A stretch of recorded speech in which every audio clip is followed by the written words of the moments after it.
നമ്മുടെ വലിയ സമ്പാദ്യം എന്ന് പറയുന്നത് നമ്മുടെ മക്കളാണ്. മക്കളെ കൂടെ കിട്ടുക എന്ന് പറയുന്ന പുതിയ കാലത്ത് വലിയ വെല്ലുവിളിയാണ്. നമുക്ക് ആശങ്കയുണ്ട്, പ്രതീക്ഷയുണ്ട്. അപ്പോ 3ാം ക്ലാസ്സിൽ ഒരു ടീച്ചർ കുട്ടികളെ അങ്ങനെ പഠിപ്പിക്കുമ്പോൾ ടീച്ചറെ സംബന്ധിച്ചിടത്തോളം ഒരു സമാധാനം, പിറ്റേ ദിവസം വരുന്ന സമയത്ത് ചോദ്യം ചോദിക്കുമ്പോൾ കിട്ടിയാലാണ് പ്രൈമറി തലത്തിൽ പഠിപ്പിക്കുന്ന ടീച്ചർക്ക് സമാധാനം ഉണ്ടാവുള്ളൂ. 3ാം ക്ലാസ്സിലാണ് പഠിപ്പിക്കുന്ന മാത്സ് ആണ്. അപ്പൊ കൂട്ടാനും കുറക്കാനും ഗുണിക്കാനും ഹരിക്കാനൊക്കെയാണ് പഠിപ്പിക്കുന്നത്. അങ്ങനെ ടീച്ചർ പഠിപ്പിച്ചത് കുട്ടിയോട് ചോദിക്കാണ്. 3ാം ക്ലാസ്സിലെ കുട്ടിയോട് ചോദിച്ചു, 2 ആപ്പിളും കൂട്ടിയാൽ എത്രയാണ്? ഞങ്ങളൊന്ന് ചോദിച്ചോട്ടെ, എത്രയായിരിക്കും ആൻസർ? ഇവിടുന്ന് പറഞ്ഞു.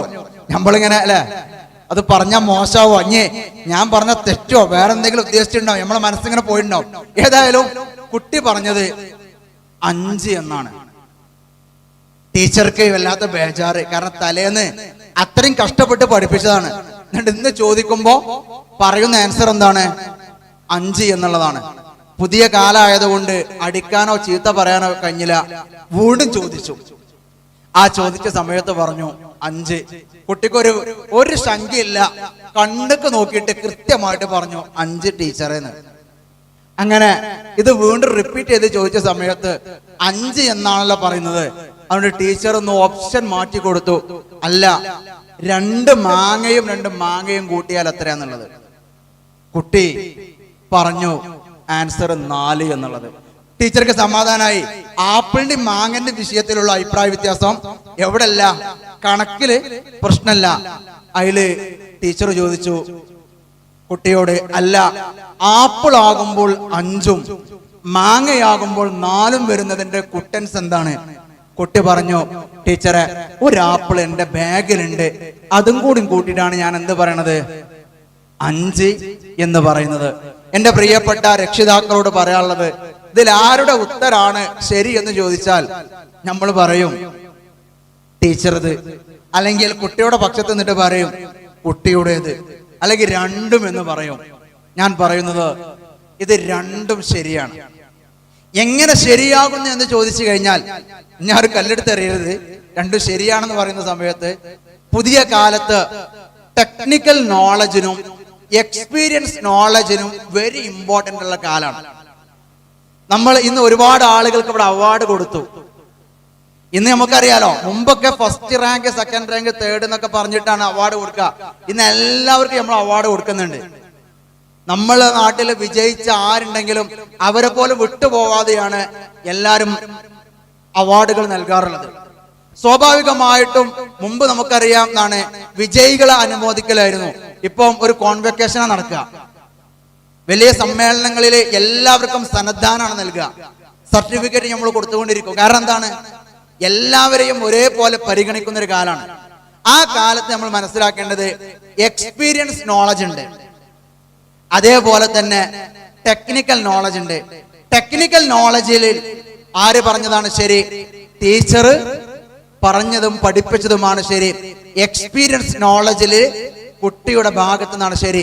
ഈ 2 ശരികൾക്കിടയിലാണ് നമ്മൾ നമ്മളെ കുട്ടികളെ മാനേജ് ചെയ്തുകൊണ്ടിരിക്കുന്നത്. എക്സ്പീരിയൻസിനെ കുറിച്ച് പറഞ്ഞപ്പോഴാണ് എന്റെ മനസ്സിലേക്ക് വരുന്ന ഒരു സംഭവം. ഒരിക്കൽ ഒരു വിവാഹം കഴിഞ്ഞ ഉടനെ ഹസ്ബൻഡ് 2-3 ദിവസം വീട്ടിൽ തന്നെ ഉണ്ടാവും. അപ്പൊ വീട്ടിലുണ്ടാവുന്ന സമയത്ത് വൈഫ് എന്തൊക്കെയാണോ ചെയ്യണത് ഇതെല്ലാം നോക്കിക്കൊണ്ടിരിക്കും. കാരണം ആ സാന്നിധ്യം, അവിടെ ഇരിക്കാന്നൊക്കെ പറഞ്ഞ വലിയ സന്തോഷമാണ്. അങ്ങനെ നിൽക്കുന്ന സമയത്താണ് വീട്ടിൽ വാങ്ങിയ മീനാണ് വൈഫ് നന്നാക്കിക്കൊണ്ടിരിക്കുന്നത്. ഈ നന്നാക്കുന്ന സമയത്തുണ്ട് തലന്റെ ഭാഗം കട്ട് ചെയ്യണ, വാലിന്റെ ഭാഗം കട്ട് ചെയ്യുന്നത്. ആ സമയത്ത് തന്നെ നമ്മളെ പുതിയാപ്പിള നെഞ്ചത്ത് കൈവച്ച്, പടച്ചോനുള്ള പൈസക്ക് വാങ്ങിയതാണ്, അതിന്റെ തലയും വാലും ഒഴിവാക്കി കഴിഞ്ഞാൽ പിന്നെ എന്താ ചെയ്യാ? അങ്ങനെ ആദ്യത്തെ സമയമാണെങ്കിൽ ഒന്നും ചോദിക്കാനും വയ്യ, പറയാനും വയ്യ. കാരണം സ്നേഹത്തിന്റെ സമയമാണല്ലോ. പറഞ്ഞാൽ ഏറോ എന്നുള്ളതും ചോദിച്ചാൽ അത് പ്രശ്നമാവോ എന്നുള്ളതുകൊണ്ടും മിണ്ടാതിരുന്നു. അങ്ങനെ കുറച്ചും കൂടി ഇങ്ങനെ കണ്ടപ്പോ സഹിക്കുന്നില്ല.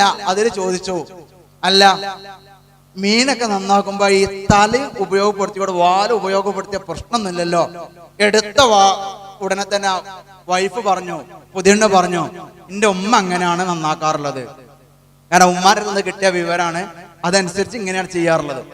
ഏതായാലും ഈ ആദ്യ സമയത്തൊക്കെ താമസിക്കാൻ പോണ സമയമായതുകൊണ്ട് അവർ പോയ സമയത്ത് ഹസ്ബൻഡിന്റെ ഉള്ളിൽ പുതിയാപ്പന്റെ ഉള്ളിൽ വല്ലാത്തൊരു ആദ്യമായിട്ട് കിടക്കുന്നുണ്ട് ഈ മീന്. കാരണം മീന് നമുക്കറിയാം, ചെമ്മീൻ അന്ന് 120 റുപ്യ ആണെങ്കിൽ ഇന്ന് നമ്മൾ അതേ കൊടുക്കുന്നുള്ളൂ. പക്ഷെ മത്തിക്ക് അന്ന് 20 റുപ്യ ആണെങ്കിൽ ഇന്ന് അതിന്റെ വില എത്ര നമുക്കറിയാം, നല്ല കൂടുതലാണ്. നെയ്യ് ഉണ്ട് എന്ന് പറഞ്ഞാൽ ഒന്നുകൂടി കൂട്ടി തരും. അപ്പൊ ഈ ഒരു കാലത്തൊക്കെ ജീവിക്കുമ്പം മീൻ വാങ്ങാൻ തന്നെ നല്ല പൈസയാണ്. അന്നത്തെ സമയത്ത് കുറച്ച് പ്രയാസമായിരുന്നു. ഇതിങ്ങനെ മനസ്സിലിങ്ങനെ വേദനിച്ചുകൊണ്ടിരിക്കുക. കാരണം ഇന്ന് നന്നാക്കി ഇത് സമ്മതിച്ചു കൊടുത്താൽ നാളെ ഇതേപോലെ ആണെങ്കിൽ ഒരുപാട് പൈസ ഇതേപോലെ പോയിക്കൊണ്ടിരിക്കും. അതുകൊണ്ട് ഉമ്മാനോട് ചോദിച്ചു, അല്ല ഉമ്മ, നിങ്ങൾ എങ്ങനെ മീൻ നന്നാക്കാറുള്ളത്? തലയും പൊട്ടും വാലും പൊട്ടും പടച്ചോന. അപ്പൊ ചോദിച്ചു, അതെങ്ങനെയാ എന്റെ ഉമ്മ എങ്ങനെ ചെയ്യാറുള്ളത്? അങ്ങനെ ആദ്യ ഘട്ടമായോണ്ട് വല്യമ്മാനെയും വല്യപ്പാനൊക്കെ കാണാൻ പോവും. ഈ കാണുന്ന സമയത്ത് ഒരുപാട് സംസാരത്തിനിടയില് നമ്മളെ വീട്ടിൽ നിങ്ങളെ പേരെക്കൂട്ടി മീൻ നന്നാക്കി അപ്പൊ ഇങ്ങനെ ചെയ്തിട്ടുള്ളത് എന്ന് പറഞ്ഞു. അതില് പറഞ്ഞു ഒരു പേര്, ഒരു ഓമനപ്പേരൊക്കെ വിളിച്ചിട്ട് കുഞ്ഞിപ്പാന്നോ അല്ലെങ്കിൽ കുഞ്ഞുട്ടിന്നോ എന്തൊക്കെയോ ഒരു പേര് വിളിച്ചിട്ട് പറഞ്ഞു, അത് മോനെ, നമ്മള് പണ്ട് പറഞ്ഞാല് നമുക്ക് ഈ കുടുക്കും പാത്രം ഒന്നും കുറെ ഇല്ലേനി. ഒരു ചെറിയ പാത്രത്തിൽ എന്താ ചെയ്യാ, പലതും നമ്മൾ ഉണ്ടാക്കും.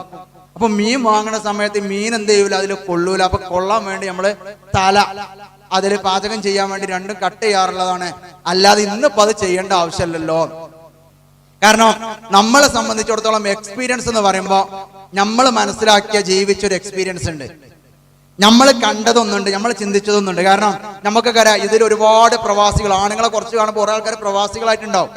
അപ്പൊ ഇന്ന് പ്രവാസികളൊക്കെ ജീവിക്കുന്ന സമയത്ത് അവർ കിട്ടുന്ന പൈസ കൊണ്ട് കുറച്ചൊക്കെ സമ്പാദിച്ചിട്ട് എന്ത് ചെയ്യണം, ഒന്ന് ഇണയും കൂട്ടി കുറച്ചു കാലം, കാരണം ജീവിതമാണല്ലോ.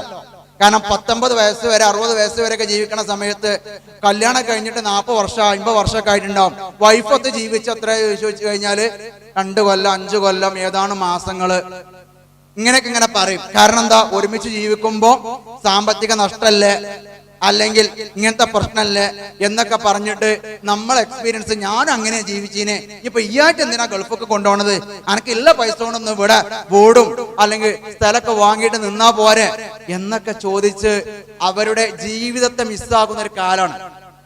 എക്സ്പീരിയൻസ് ആവുമ്പോൾ നമ്മൾ മനസ്സിലാക്കിയ പോലല്ല, ഒരുമിച്ച് ജീവിക്കാനുള്ള അവസരങ്ങൾ കൊടുക്കാന്, ഒരുമിച്ചുള്ള ആനന്ദത്തിന്റെ നിമിഷങ്ങൾ കണ്ടെത്താന്, പരസ്പരം അങ്ങോട്ടും ഇങ്ങോട്ടും കൊടുക്കുമ്പോഴാണ് നമ്മൾ പിടിച്ച ഒരു എക്സ്പീരിയൻസിനപ്പുറം പുതിയ കാലത്തുള്ള നല്ല ഒരുപാട് ചുറ്റുഭാഗത്തേക്ക് നമ്മൾ ഇതിനെ കൊണ്ടുപോയി കൊടുക്കണം.